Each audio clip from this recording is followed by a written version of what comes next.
তারে না দেখিলে মোর দম যায়, শুধু বারে বারে খুঁজি তার চোখ আহারে। এটা একটা অন্যরকম অনুভূতি, খুব ভালো লাগার একটা অনুভূতি।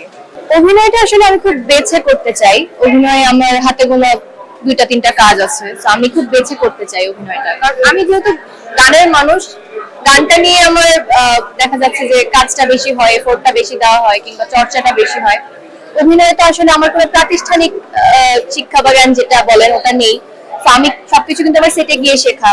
তা আমি চেষ্টা করি সেরকমই কোনো ক্যারেক্টার প্লে করার, সেরকম স্টোরিতে থাকার, যেটা খুব সিগনিফিকেন্ট, যেটা মানুষের মনে দাগ কাটবে। মানে গণ কাজ আমি করতে চাই না, অ্যাটলিস্ট অভিনয়ে। আমার মনে হয় এটা একজন শিল্পীর সব থেকে আনন্দের মুহূর্তের একটি, সব থেকে আনন্দের মুহূর্তের একটি, এবং এটাই হয়তো প্রথম সেই আনন্দের মুহূর্ত যেটা আমরা এক্সপিরিয়েন্স করি শিল্পীরা।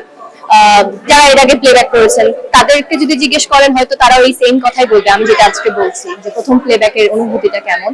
তারপর দমের মতো এত বড়, এত সুন্দর একটা সিনেমা, বাংলাদেশ মুভি ইন্ডাস্ট্রির একটা নতুন চিত্র আমরা দেখতে পাচ্ছি, একটা অনেক বড় ইম্প্যাক্ট ফেলেছে বাংলাদেশ মুভি ইন্ডাস্ট্রিতে। তো এরকম একটা টিমের পার্ট হওয়া, it's a big thing for me. আরে না দেখিলে মোর দম যায়, শুধু বারে বারে খুঁজি তার চোখ আহারে। শুধু গুনে গুনে মোর দিন যায়, আমি কোথায় পাবো তাহারে। চুলাই যোদ্ধা ওয়ার্ডটা is not a good word for me. এটা আমি জানি না কতখানি ভালো শোনায়। আমার মনে হয় ওই সময়টায় আমাদের মতো যদি 10 জন থাকে, 8 জনই আসলে রাস্তায় নেমেছিল।